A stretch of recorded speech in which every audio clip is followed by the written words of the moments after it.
Alors bonjour à tous, aujourd'hui nous sommes très heureux de vous annoncer non pas une œuvre, mais deux œuvres. Pourquoi deux œuvres? Parce qu'il s'agit d'une série de 15 ouvrages qui relatent la vie des saints martyrs chrétiens. Donc c'est un recueil de pièces authentiques sur les martyrs depuis les origines du christianisme jusqu'au XXe siècle, qui ont été regroupés par Dom Henri Leclerc, qui était un moine bénédictin de Saint-Michel de Farnborough au début du XXe siècle. Alors les deux premiers tomes concernent les temps néroniens et le deuxième siècle, et sur le deuxième tome, nous arrivons au troisième siècle dioclétien, qui font donc référence à des empereurs romains. Alors ce sont des œuvres qui ont une portée plutôt historique, qui vont beaucoup intéresser ceux qui recherchent les faits datés avec des documents officiels. Vous avez des documents d'ailleurs et des sources à valeur juridique, à valeur historique.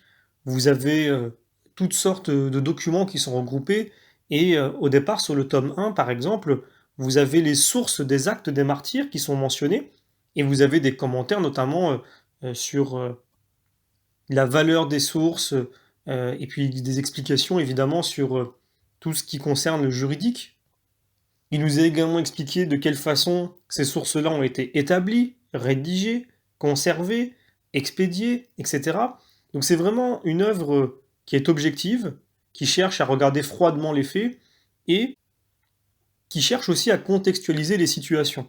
Donc on a évidemment la vie de saint martyrs chrétiens et puis également les conditions de leur arrestation, les raisons qui ont été mentionnées, la façon dont un interrogatoire se déroule, on a même quelques exemples. Donc c'est extrêmement intéressant pour toute personne qui s'intéresse vraiment à la vie des saints. Vous savez que sur la chaîne La Caverne du Pèlerin, vous retrouvez beaucoup la vie des saints.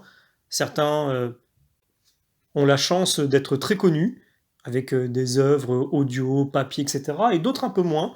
Et dans l'Église, on n'oublie personne, Dieu n'oublie jamais personne. Tous les noms sont notés dans son livre, ce fameux livre qui est cité dans la Bible, et ce livre de vie. Et donc, faire mémoire de nos ancêtres, de ceux qui nous ont précédés dans la foi, c'est faire perdurer finalement leurs œuvres, leurs martyrs, et puis leur exemple surtout. Cet exemple qui est si important aujourd'hui, qui avons besoin de plus en plus de repères dans un monde déboussolé. Et là, vraiment, dans ces ouvrages-là, nous en avons à foison. L'Église est vraiment née sur le sang des martyrs, et évidemment aussi sur la crucifixion de Jésus-Christ. De là vient cette source inaltérable qui a donné cette multitude, cette foultitude de chrétiens. Et donc, il est toujours intéressant d'en savoir plus à leur sujet.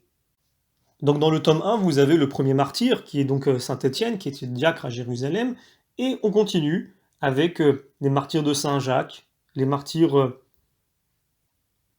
des saints apôtres Pierre et Paul, etc., etc. Et sur le tome 2, on continue, avec comme toujours au départ une recontextualisation. On parle notamment des chrétiens qui ont été condamnés aux mines, du régime, donc des mines et des forçats, du rang hiérarchique que l'on retrouve parmi les condamnés, la façon dont le christianisme est regardé dans l'Empire romain, et ensuite on enchaîne avec la vie de ces saints, avec les documents qui relatent les faits, avec également des fragments de lettres, notamment de Saint Denis, évêque d'Alexandrie, qui écrit à Fabien d'Antioche, où il raconte évidemment ce qui lui est arrivé. Nous avons également des actes et des procès de certains saints chrétiens, notamment Saint Agasse, qui était évêque, qui fut donc martyr. Et donc ce sont des œuvres que nous avons jugées être majeures, très importantes, et actuellement, vous avez l'occasion de pouvoir vous procurer les deux premiers tomes, le troisième étant en cours. Il nous faudra évidemment un peu de temps pour arriver jusqu'au 15e, mais voilà, c'est vraiment pour nous quelque chose de très important.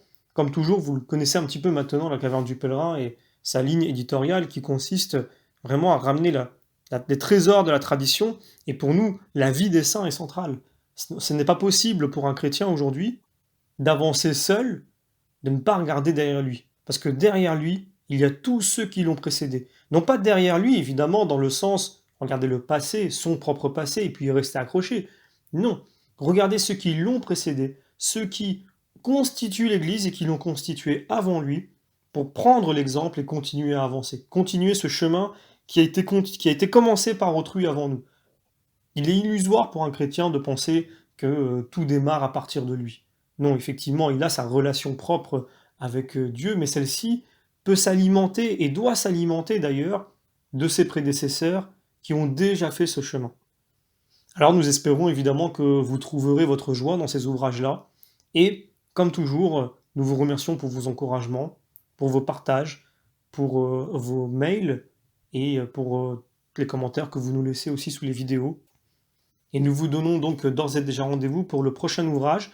Le tome 3 de la série dont nous parlons devrait normalement pouvoir sortir durant la période de décembre si tout va bien, peut-être janvier au plus tard. Mais nous continuons avec d'autres œuvres très intéressantes et donc je vous donne rendez-vous pour la prochaine vidéo et vous remercie.